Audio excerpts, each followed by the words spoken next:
In 1973, a bleak, artistic adult film outgrossed Hollywood studio productions.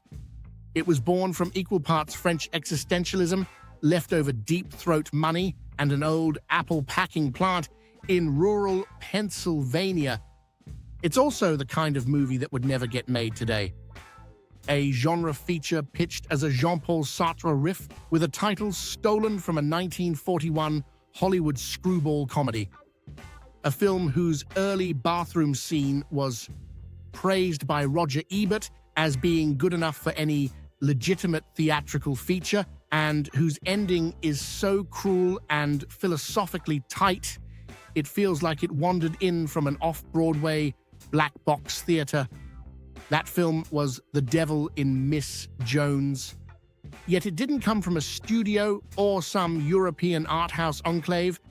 It came from Gerard Damiano, a former hairdresser-turned-director who had just become infamous for helming Deep Throat.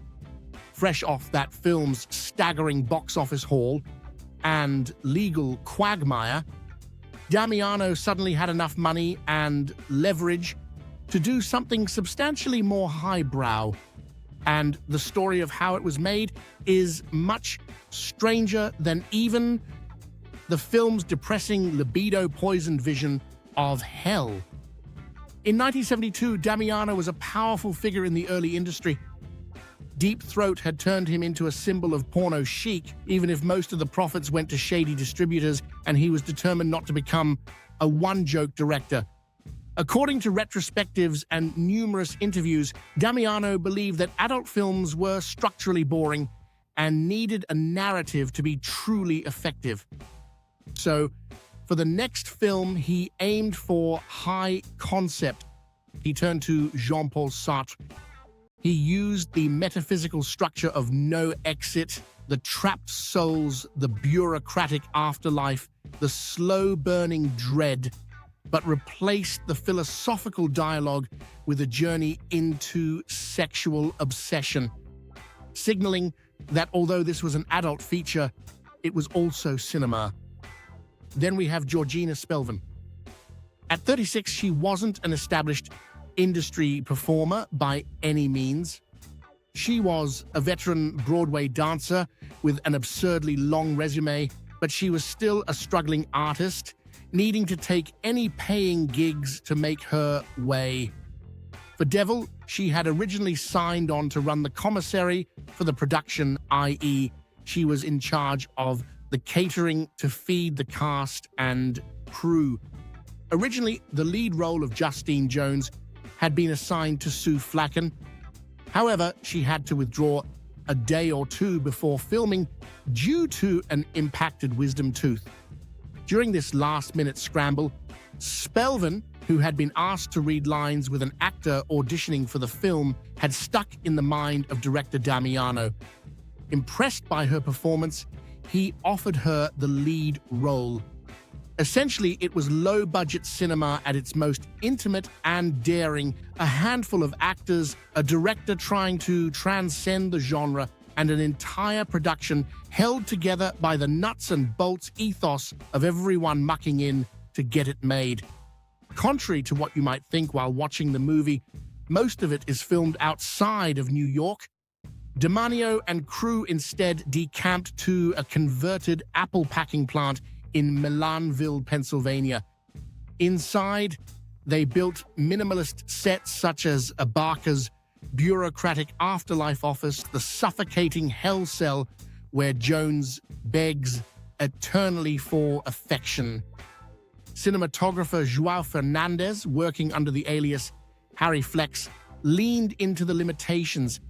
He used theatrical lighting, long shadows, and intimate close-ups to turn the hastily made sets into expressive emotional spaces.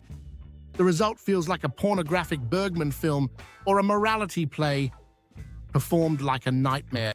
It wouldn't have worked without Spelvin, however. Her emotional openness anchors the story so completely that even the explicit scenes, graphic by the standard of the day, feel more like character beats than titillation. The real power lies in the fact that she plays it straight. She is not a vehicle of desire. She is a woman haunted by loneliness. The rest of the cast of The Devil in Miss Jones brings their own vital ingredient to the proceedings too. John Clemens playing Abaca conveys a strange bureaucratic calm to the film's vision of the afterlife, delivering his lines with the detached politeness of someone processing paperwork rather than souls. Harry Reams, still riding the notoriety of Deep Throat, stepped into the role of the teacher, guiding Miss Jones through her reawakened desires with a mix of warmth and authority that felt oddly sincere. Actors like Judith Hamilton and Mark Stevens helped fill out the episodic structure, each contributing to the escalating emotional and psychological stakes Damiano was building. Their roles were less about individual characterization and more about the cumulative effect, the sense that Jones was moving through a series of increasingly intense encounters that would eventually snap back on her with existential force. Damiano himself appears in the hell prison sequences with superior dramatic impact. His understated performance is part of what makes the ending so unsettling. It's not a theatrical punishment or a grotesque fantasy. It's a cold, uncaring void, the final reminder that in this film's universe, the real torment is to want something forever and never have it returned. The Devil in Miss Jones hit theaters at the exact moment America was beginning to take the genre seriously. The film was reviewed by outlets like the New York Times, Time magazine, and even Roger Ebert. It became a centerpiece in obscenity trials across the country and a philosophical talking point for anyone arguing that porn could be art or at least cinematic. The movie made $15 million at the US box office alone, an astonishing number for a 62-minute indie film shot in an Apple warehouse, a metaphysical porno that convinced some of the country's most influential critics that adult film could be worth watching for something other than just genre content. Today, the film is treated as one of the definitive works of the Golden Age. It helped birth the idea of serious adult cinema, not just erotic, but artistic, sometimes pretentious, and occasionally visionary. The sequels never captured the same alchemy. The magic was in the mix of Damiano's ambition, Spelvin's soul-bearing performance, and that post-Deep Throat moment when mature film briefly believed it could be art.